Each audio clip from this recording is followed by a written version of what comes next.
Hello, and welcome to the Path of Most Persistence. This is a place where we hear and share tenacious stories of overcoming obstacles with our partners who dare to share a bit of their own personal paths.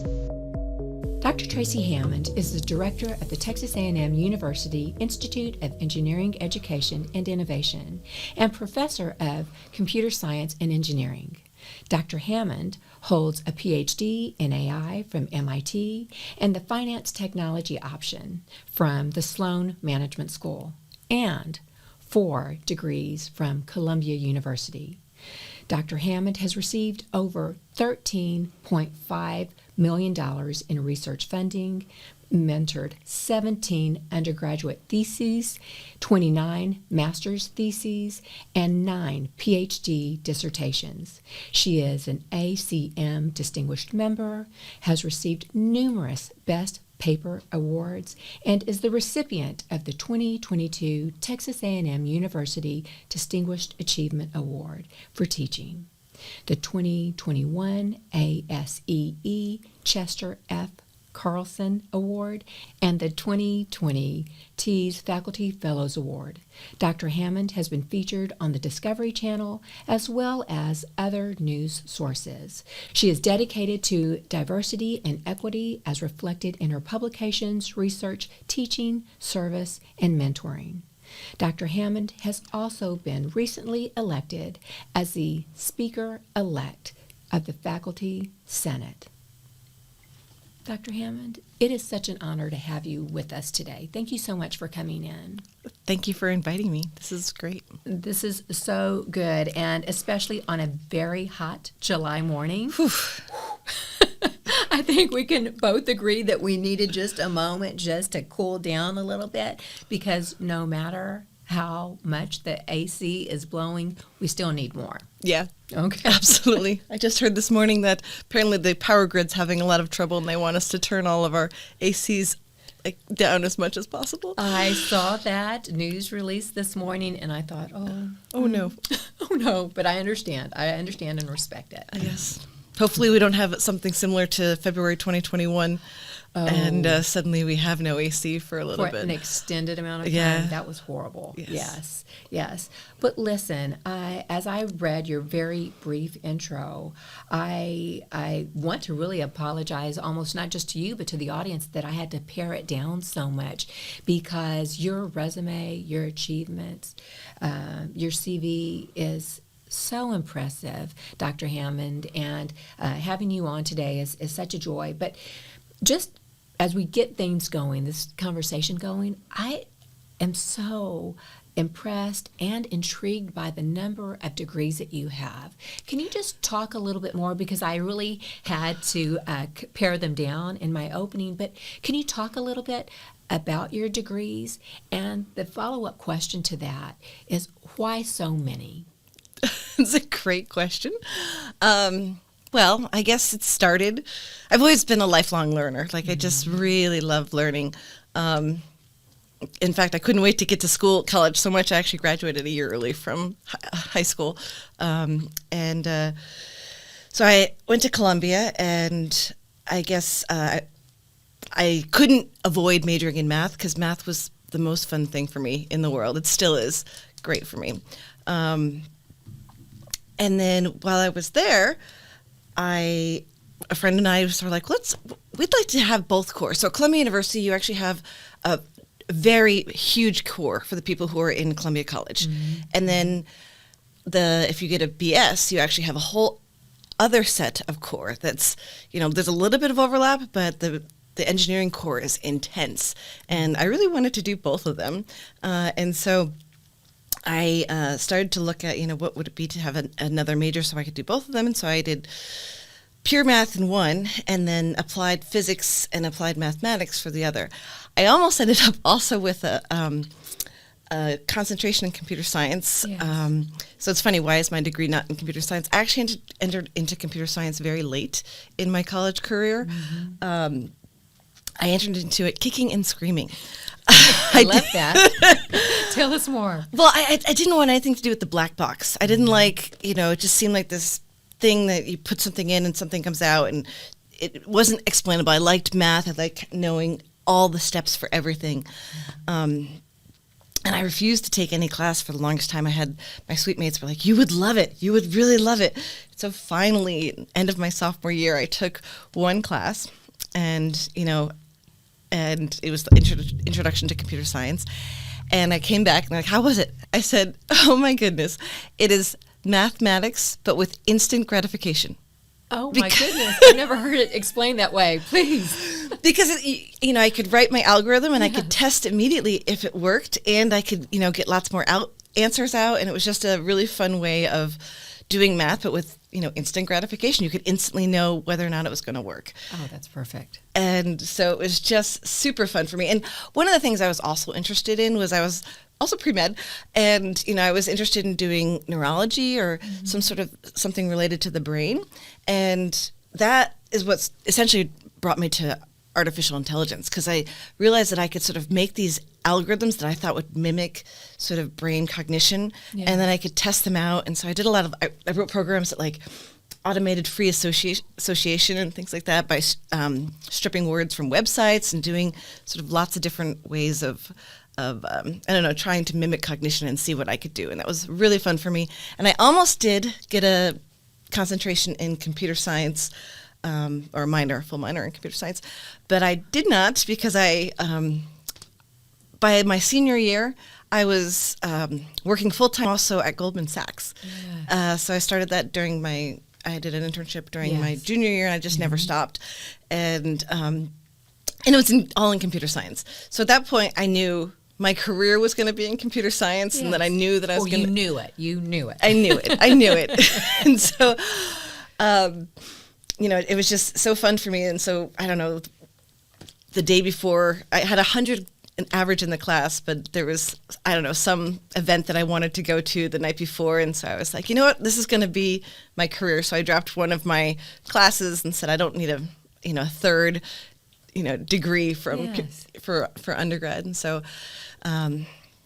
so I did not graduate with an undergraduate computer science, but I knew that was going to be my career. And so then I was at Goldman Sachs, and I worked there actually for 4 years. And then you might want to say, well, why 2 masters, right? Absolutely. The computer science makes sense. So I knew computer science was in my future. Goldman Sachs would pay for any degree as long as you were matriculating. Well, come on. Yeah, nice. And so I was like, what degree would no one ever pay for me, but I want to try out? And so I went through the list of all the master's degrees or PhDs in Columbia, and there were 3 degrees that stood out to me. One was Latin, one was Germanic languages, and one was anthropology. And you had to be fluent in Latin before you could be matriculating. So I was like, oh, that's not really going to work because I don't know Latin yet. Yes. You also had to be fluent in German before you could be matriculating as well. And I was like, well, that's not going to work. Wow. And so that left me with anthropology, which just was I had a lot of friends who had majored in it in college. And so I just thought that would be really fun to try out. And so I did a master's in anthropology. And it was hard. My brain is apparently very left-brained. But it taught me a lot of skills that were really valuable to me. But yeah, it was really hard. So I finished all my coursework in anthropology, started my dissertation in ethnomathematics. So I sort of cheated there as well. Right. And, I finished all my coursework, but I still wanted to keep learning. And so I started my master's in computer science, which was super easy, and I finished that before I finished my dissertation in anthropology. But eventually I finished my dissertation in anthropology, and at that point I was fully funded within 1 semester in my computer science. It just was very natural for me. They let me teach a class. Yeah. I was the first person who was teaching a class at Columbia as a master's student ever. And so it was just so fun for me. It was something that naturally, like, it just clicked with me. And so I finished my degree, and then they said, you got to do your PhD. Let's just switch you into the PhD. So keep rolling. I started my PhD at Columbia, and I did, 1 full semester there. But while I was in the PhD in Columbia, they're like, you should quit your job if you're going to do a PhD because, you really should dive fully into it. And, I'm thinking about it. And I was, basically it was Y2K that I was working all night, and I was just, well, I had the night shift, I had to check in every hour to make sure that my software worked. Right. And of course it worked perfectly. The only thing that broke that night was the fact that the software that we had to check into. But anyhow, so that night I ate 6 lobsters because that's what they fed us at Goldman Sachs during that time for overnight. I learned how to unicycle, and I applied to MIT because the deadline was January 1st.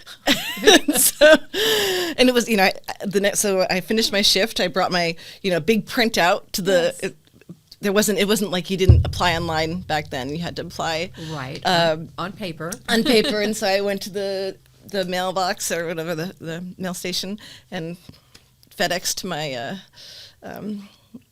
my application to MIT, and then got accepted not much longer.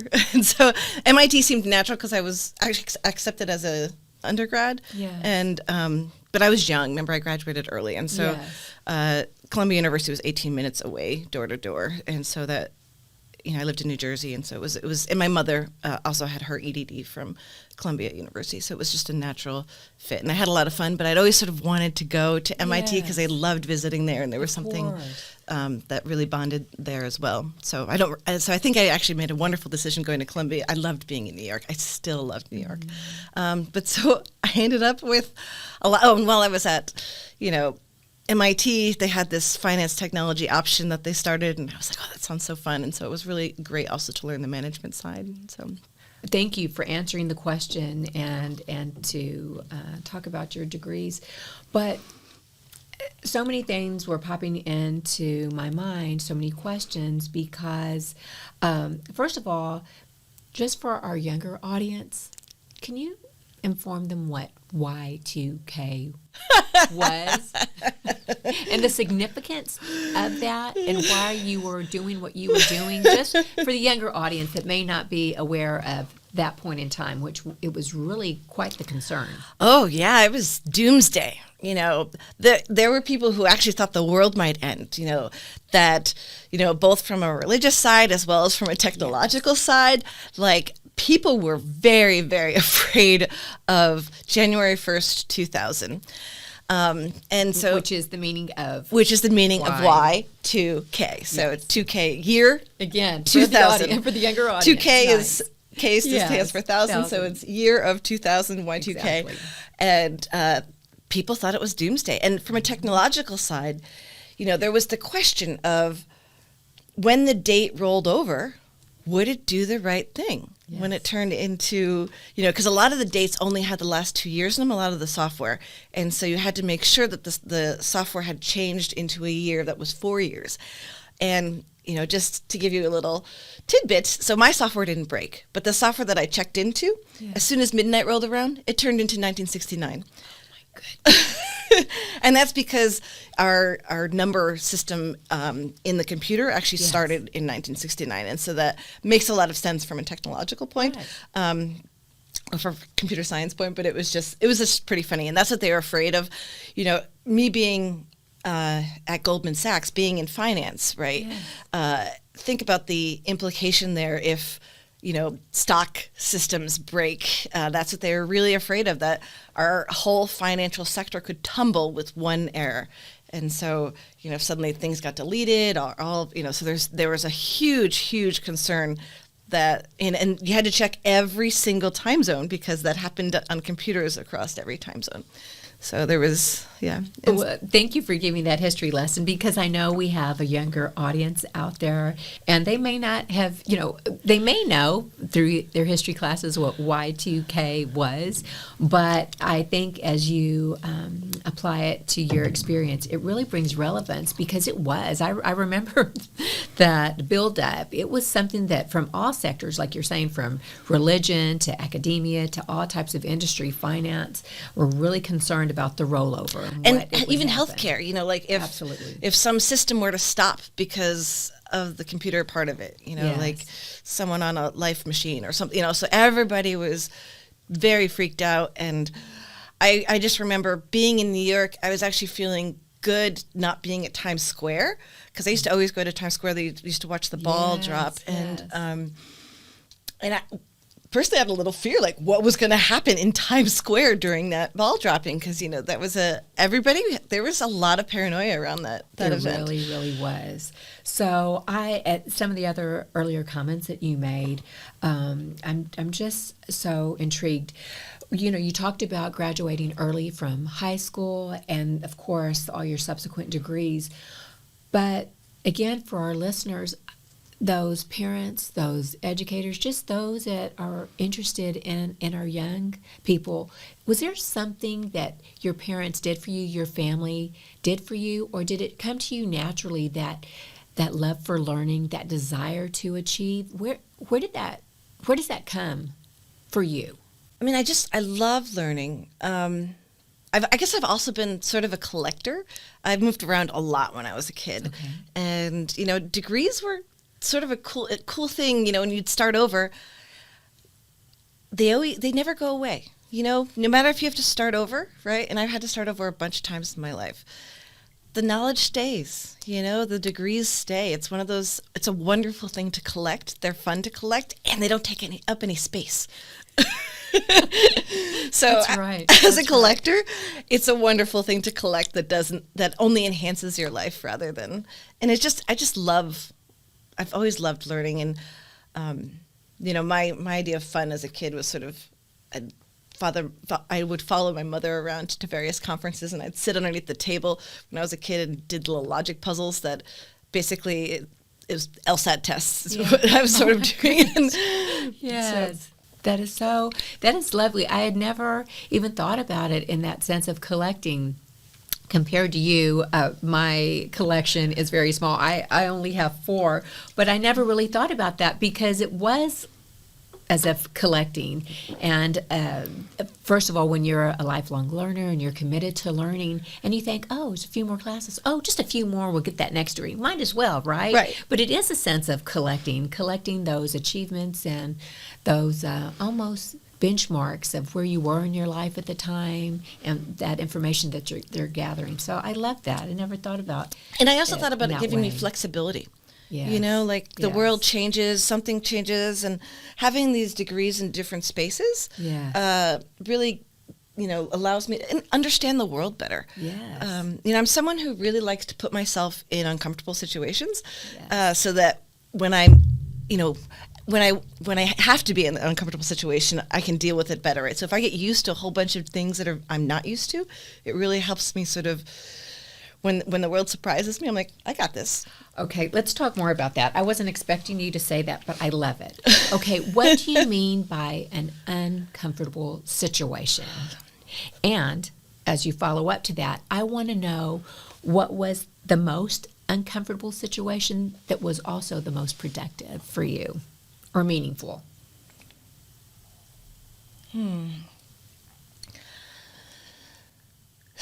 Okay. Well, I don't know. All right, so examples. When I went to Columbia, in New York, there were. I went to lots of spaces.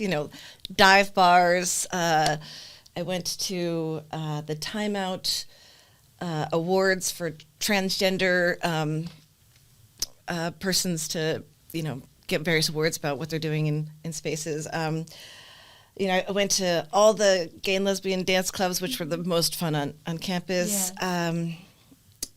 Here, I would go, I think it was, I'm a lot older now, it was a while back, but Studio 59, which was an all black dance club, downtown Bryan. Yes. I spent a lot of time in the VFW doing karaoke at the Foxhole Lounge. That. I just really like meeting people that have different types of experience than I have had. Mm-hmm. And that's probably why I also got into that anthropology. Yes. Just trying to understand people.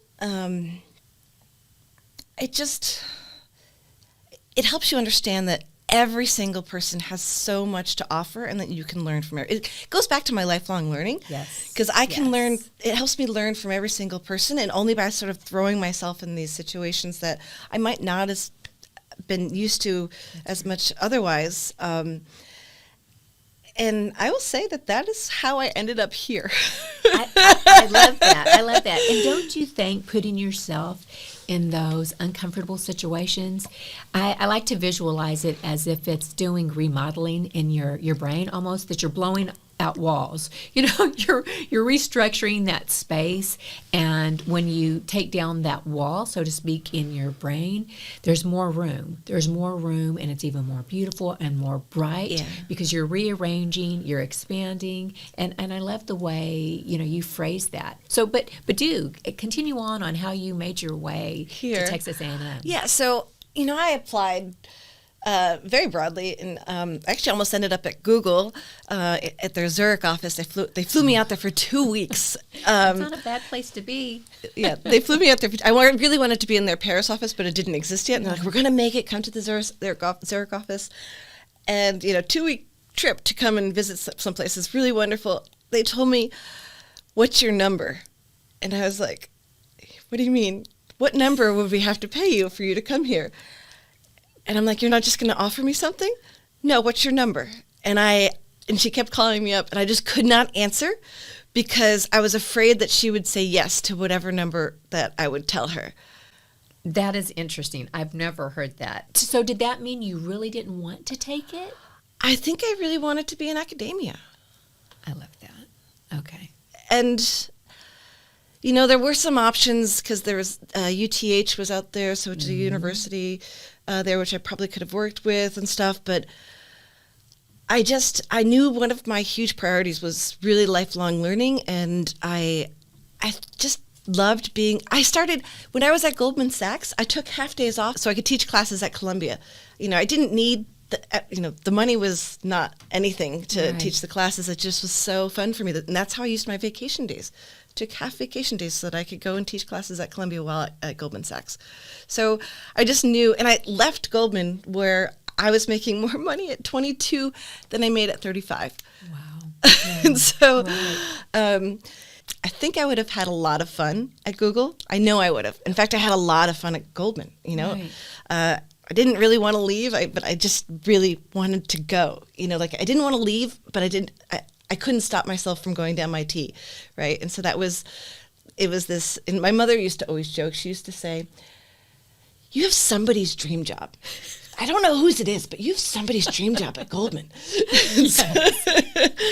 And so, it's sort of this funny, but anyway, so yeah, I never gave the number at Goldman because I thought, I think I really do want to end up at academia, and I was afraid if I said that number, then I would have to go, right? Like it would be sort of called your bluff, so yeah, to speak, right? Yeah. And so I applied broadly, and I did it the following year, and I got a bunch of interviews at various places, and it was funny because I applied to lots and lots of schools, and one of the people who wrote my letter was like, "Why are you applying to so many schools? Like, for instance, you'd never go to Texas A&M." And you remember, this is a long time ago. Texas A&M was a wonderful school and still highly ranked, but not as highly ranked maybe as MIT, which I would argue right now we're pretty on par with MIT.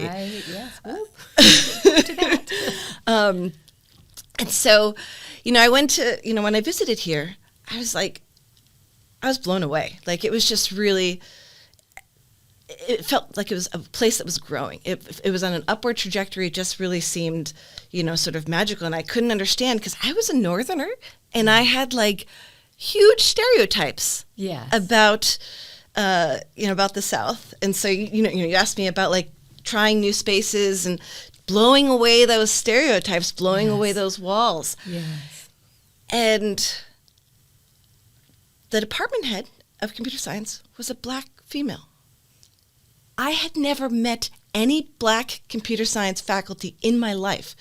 And I was like, in Texas? At Texas A&M, you found it. I found it. Or her. Her. Yes. And, male or female. So I was just blown away, and I was so confused. And, and I had such a great time. and there were so many people from MIT here. Yes. You know, like we had a lot of the discussions I had with faculty were so impressive, and so I was like, well, I went back and I was trying to, and I'm like, how do I make this decision? And everybody's like, you can't go to Texas, you know. And so I was like, well, let me have another visit. They said, well, actually, they recommended, why don't you come down for another visit? And it was graduation week, and so there were no hotels anywhere, right? Oh, no, you couldn't go eat anywhere. And so I ended up staying with the department head, who was Valerie Taylor, an incredibly impressive woman. Yes. And so I stayed with her and her family during the time I came down to visit, and we went to dinner at like the Benjamin Knox Gallery because there was no place to eat anywhere. And we walk out, we get our little food, and we walk outside, and she's like, oh, let's go join this table. And there at the table was Karen Watson, who at the time was Dean of Faculties. Yes.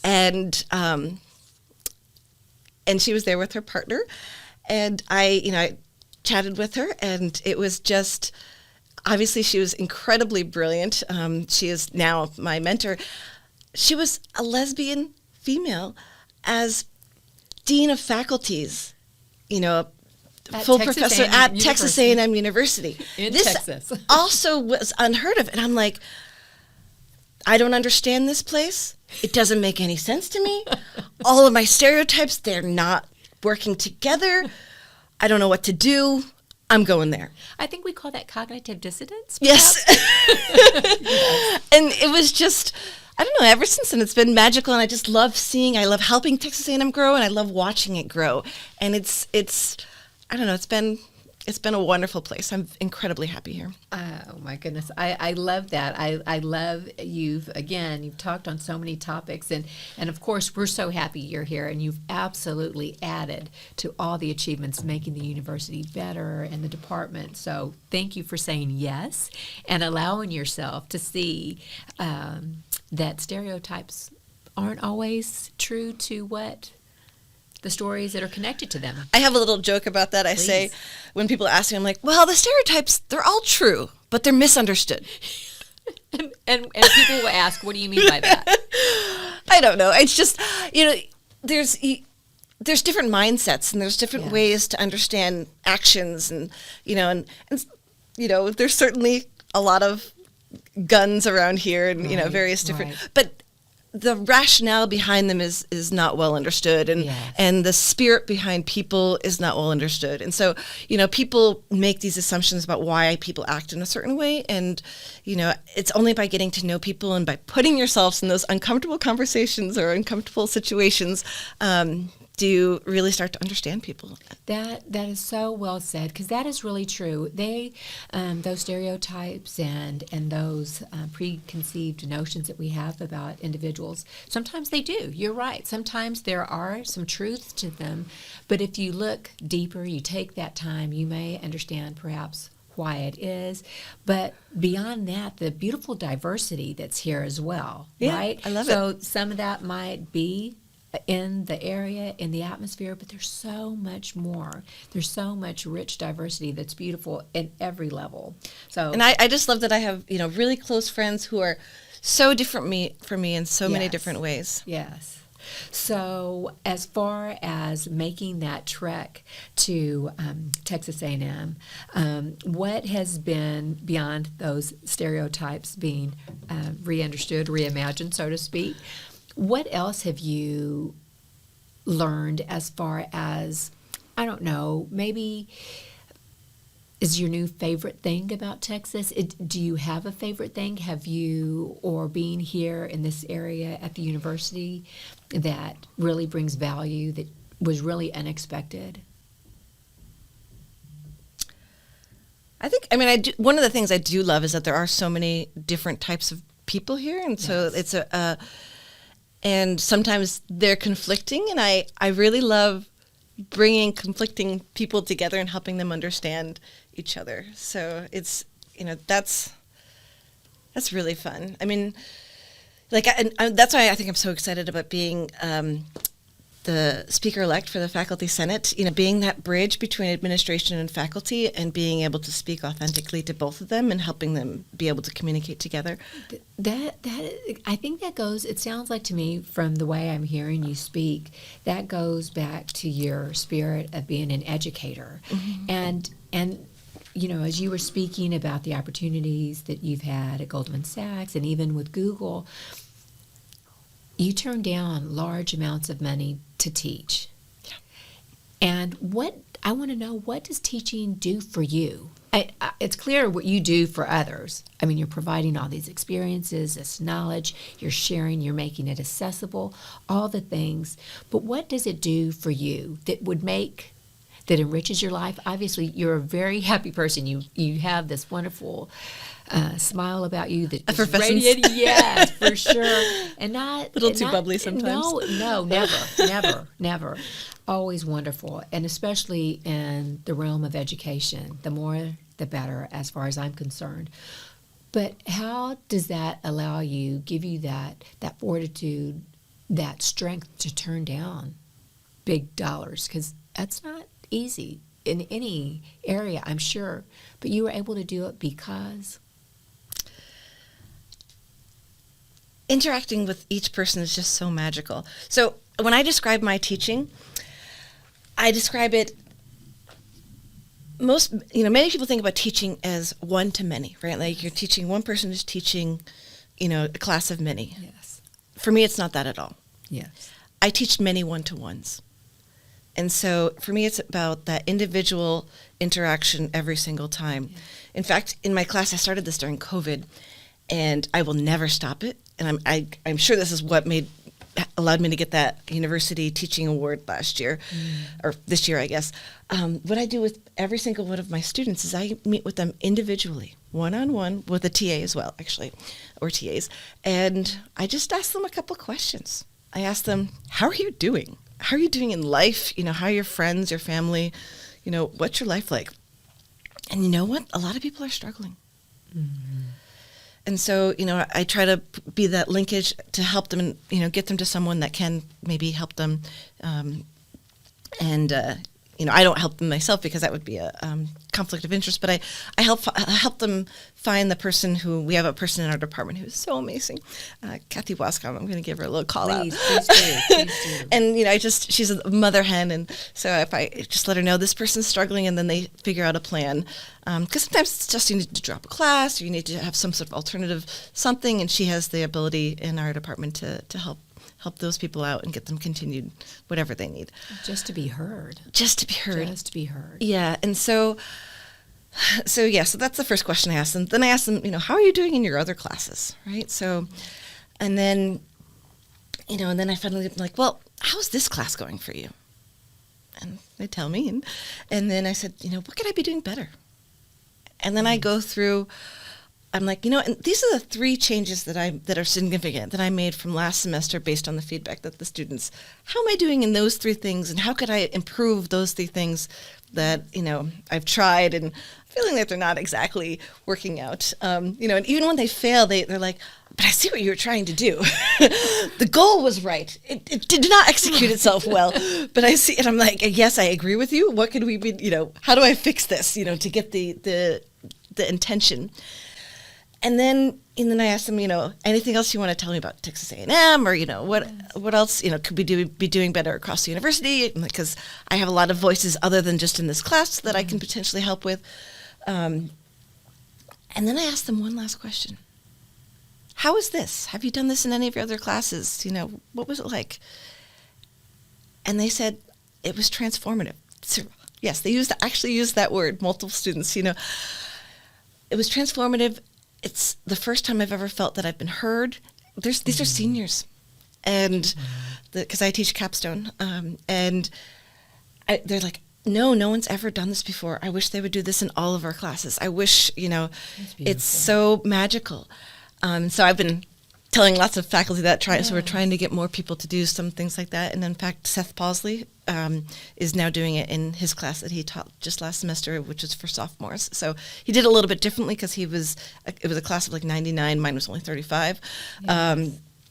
But what he did is basically said, hey, anybody here's an assignment. You have two options. Write a little piece of paper, write a little essay, or come see me in my office hours and talk to me for 10 minutes. Wow. And so, but he asked different types of questions than I would have asked, but somewhat similar, more thinking, forward thinking, as opposed to like, And it's great. There's diversity in that as well, a different approach. Yes. But you started something that obviously is leading. I also asked them, what was your favorite class throughout the whole 4 years, and who taught it, and what made it amazing?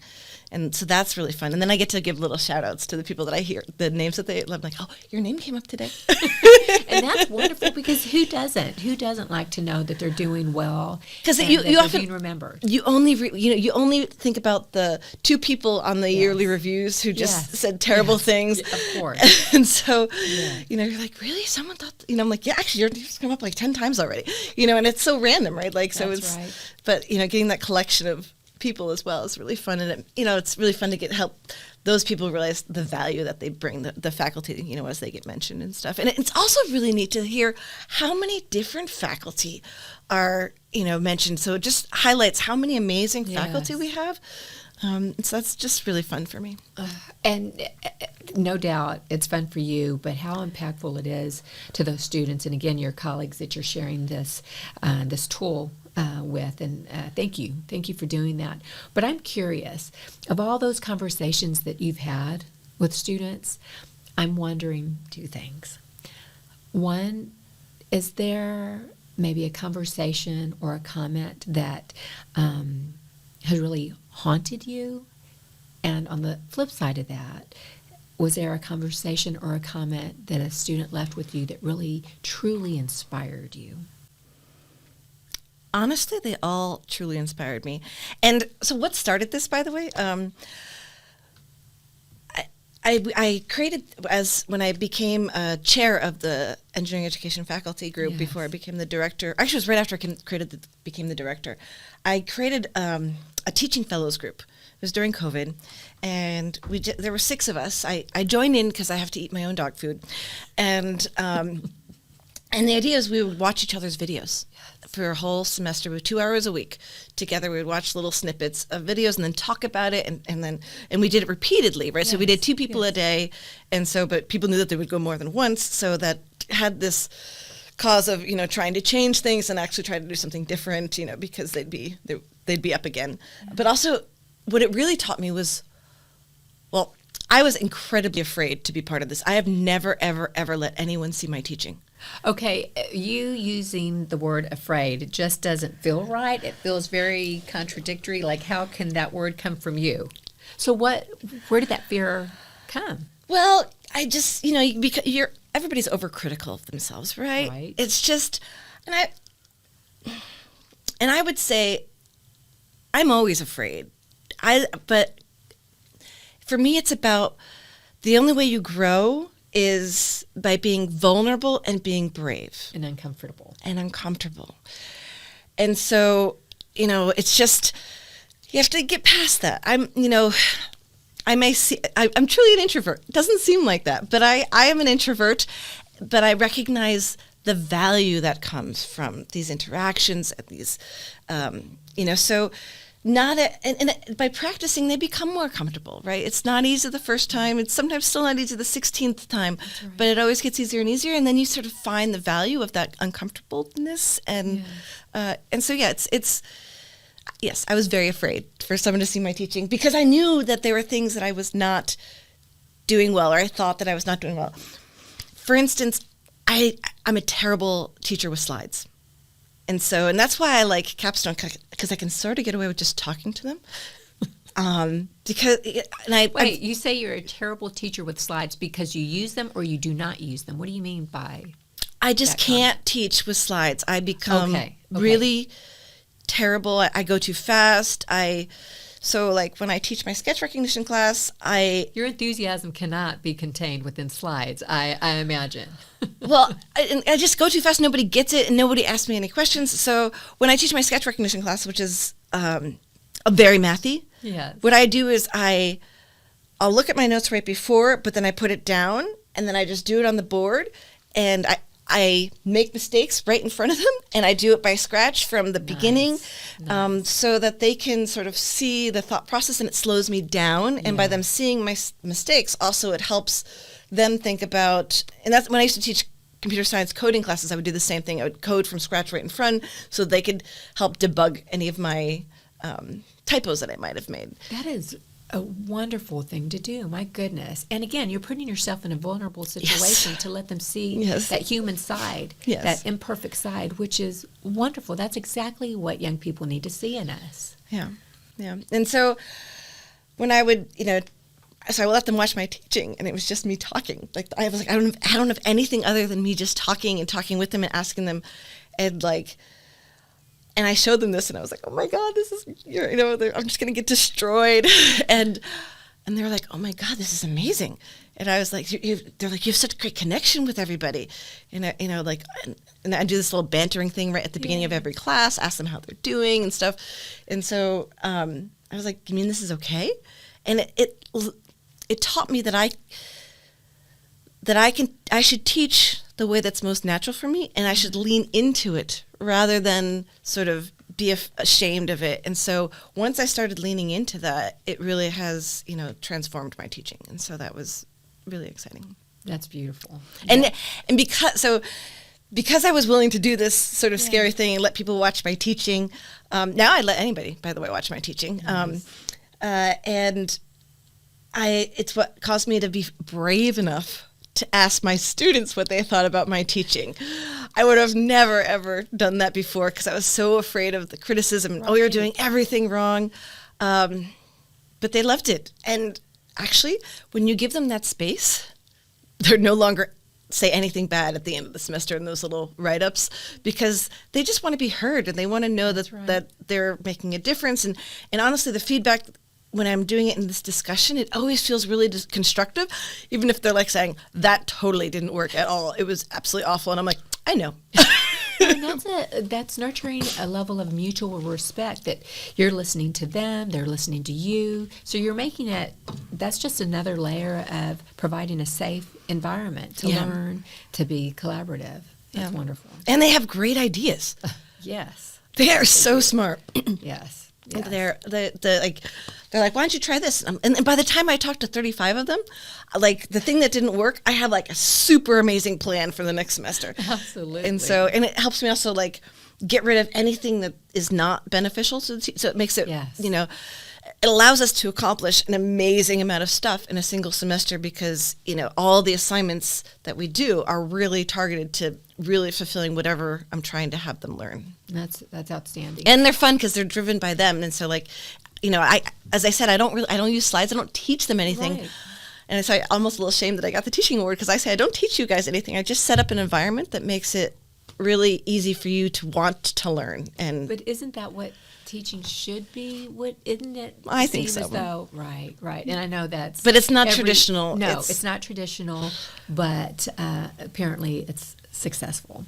So, I'm trying to be cognizant of the time, because speaking with you, I knew it was going to be interesting. But this is so joyful, and how wonderful! What a wonderful surprise! I did not understand or know the passion for which you have for your students in education. I love it.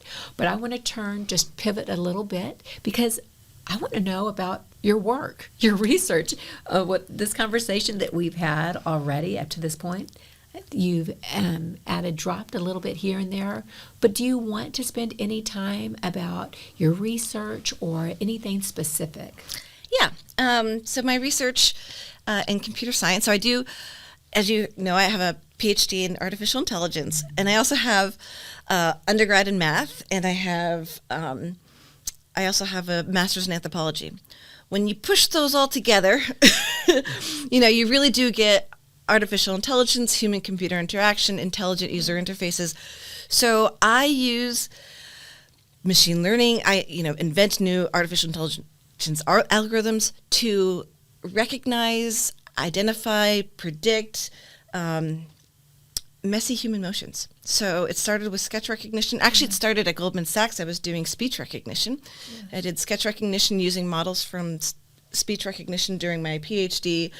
I still do those things, but I'm also now applying things to recognizing eye tracking, being able to, just by how you move your eyes, be able to see how expert you are in looking at those things, being able to see what you're going to diagnose or predict, also what you're looking at, just by looking how you're moving your eyes. And so, and now we're doing a lot of stuff with activity recognition, being able, just from a little accelerometer on your wrist, being able to recognize that you're brushing your teeth versus combing your hair versus scratching your chin, all activities that are very similar, taking pills, and so we're applying that now to elderly care to be able to help them be as independent as possible for as long as they can, by sort of having this sort of way to monitor cleansing activities from afar to give them, so that they can be monitored by a caretaker without having the caretaker be sort of on top of them all the time.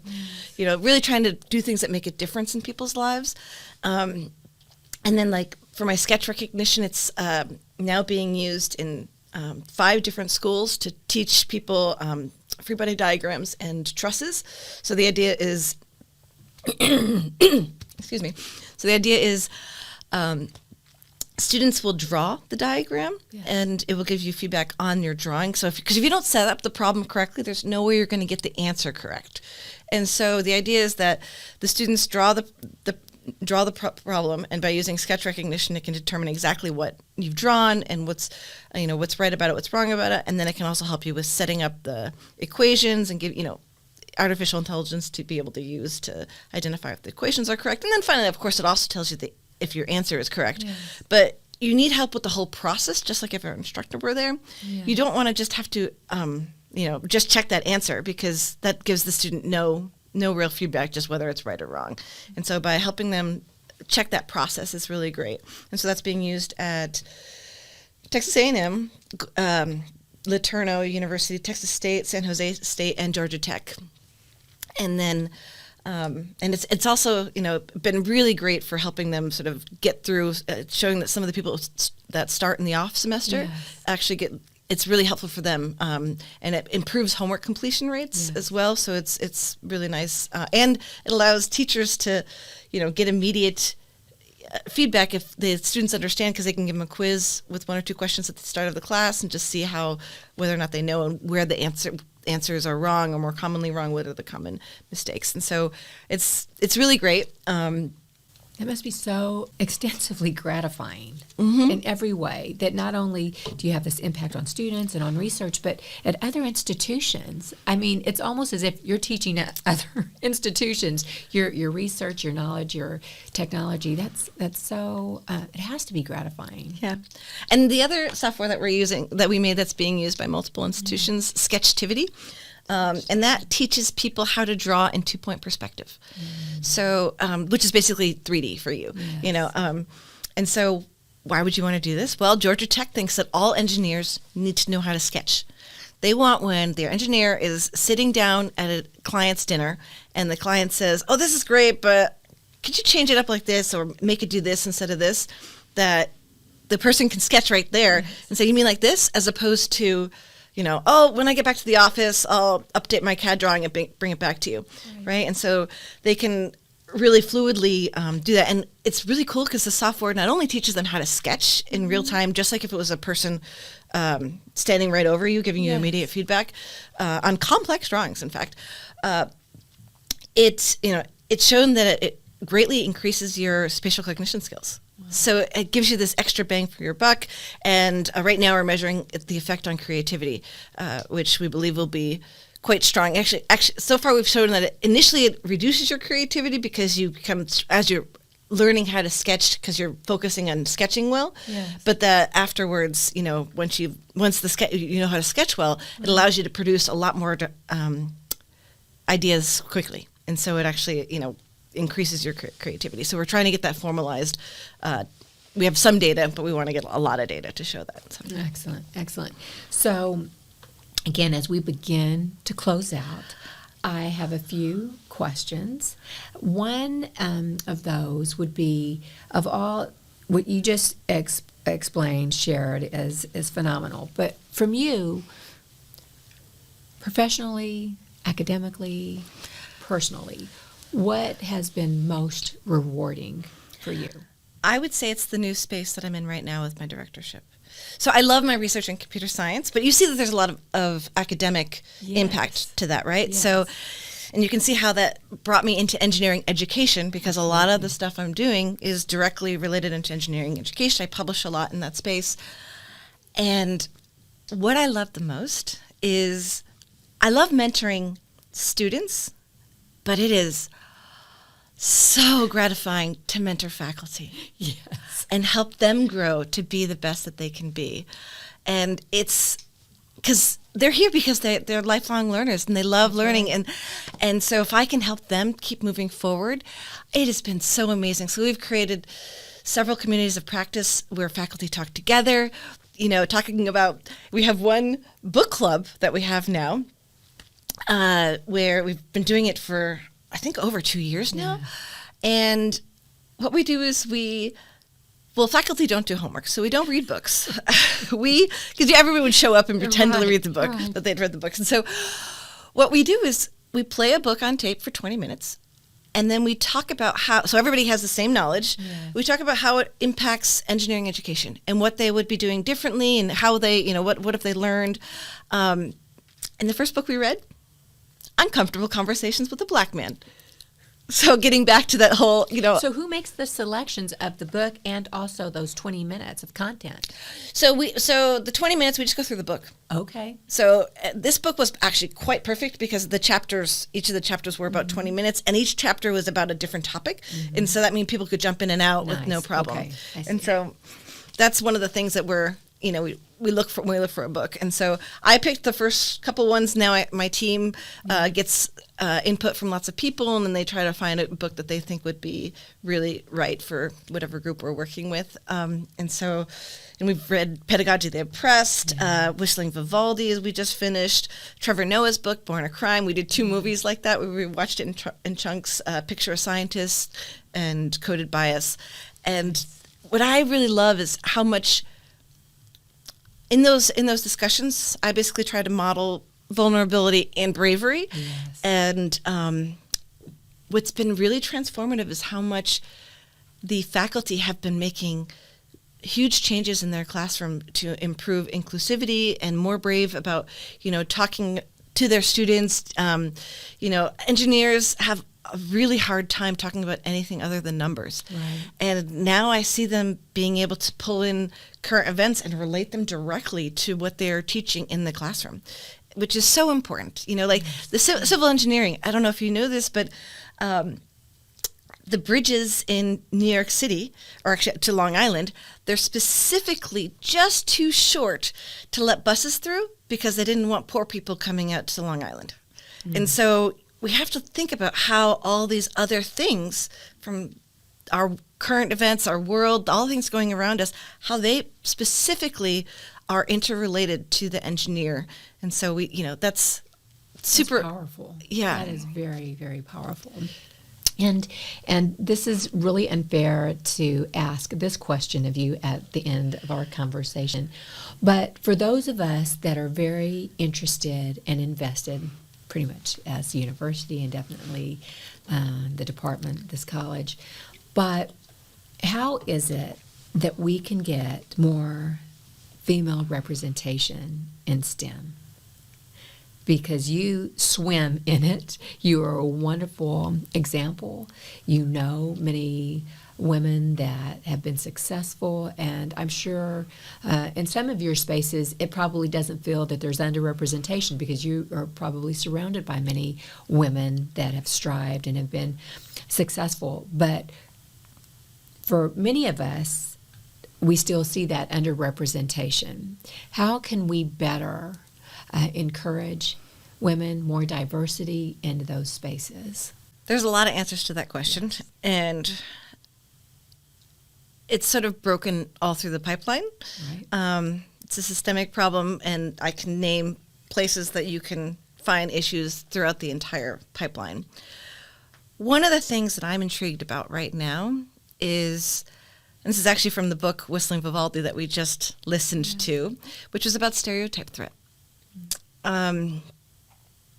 We do worse when we have stereotype threat. We just do. And so there's lots of ways to accomplish that. Oh, stereotype threat.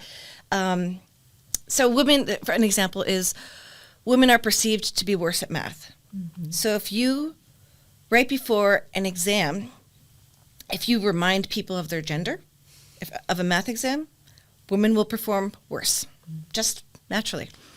Surprisingly, if you also, it's been shown that if you, right before a golfing tournament, if you say that golfing is an example of your athletic prowess, white men do worse if they're right next to black men.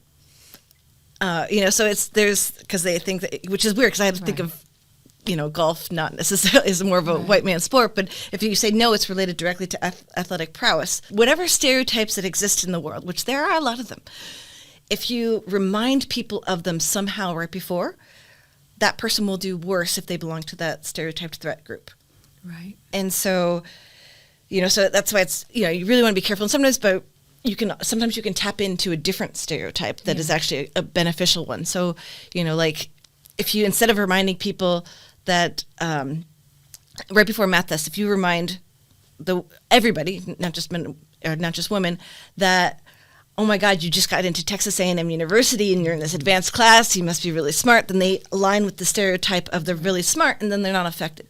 So they don't actually perform worse. So you can get rid of it by reminding them of the stereotype that is the beneficial one. That's right. And so there's lots of things that you can do in that space.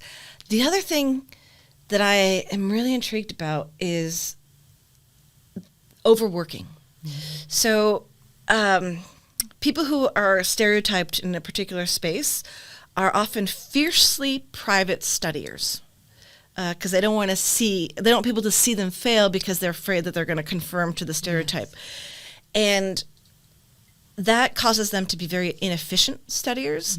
Mm-hmm. They often do twice as much work and get half of the benefit out because of this fierce privateness of studying, of whatever they're doing. So they don't like people to see that fear of conforming to the stereotype and sort of being a bad representation for whatever you're representing is so strong that people overwork and it's not beneficial and it tires them out. And so one of the things that I'm trying to figure out how we can do within Texas A&M is, which Hullabaloo U is actually a great sort of start in this space, is, what if when they first started school, we put them into randomized study groups where they're just expected to solve things together and study together. And then, because once if you can break that private studying apart and they see that, oh, those people don't know the answers either. And in fact, I actually know the answer a lot better than that person. It really will transform and get rid of that inefficiency. And so I think that will really help keep people in the major because there's this perception that they're the only ones who are struggling. Yes. Yeah. And you need to break that.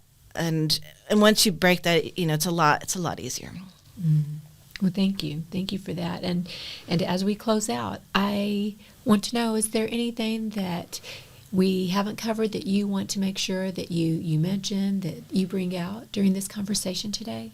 I guess I just want to be really thankful for all the people that have helped me along the way and shaped me and helped me challenge my own thinking. Karen Watson being one of those people whom I mentioned before. She's an outstanding mentor, and she's mentored so many people. Yeah. And all the people that in, IEEI and the engineering education faculty group that have been really right there with me, willing to sort of try to do these sort of uncomfortable things and be brave and vulnerable. I haven't done any of this on my own, and it's been really fun. It's been a fun journey. Mm-hmm. Well, thank you so much for being with me today. Again, it was definitely an honor and a joy. So thank you for all your work, all your contributions, what you do every day in all of your spaces, and definitely what you've done for the university and other institutions as well. And to our audience, thank you so much for being with us today. I hope you listened to this entire conversation and our other conversations. But as we close out, let's all try to be a little bit more like Dr. Hammond in allowing ourselves to be uncomfortable and vulnerable so that we can all aspire to be brave, to be lifelong learners, and to encourage others to be all that they can be. Thank you and have a great day.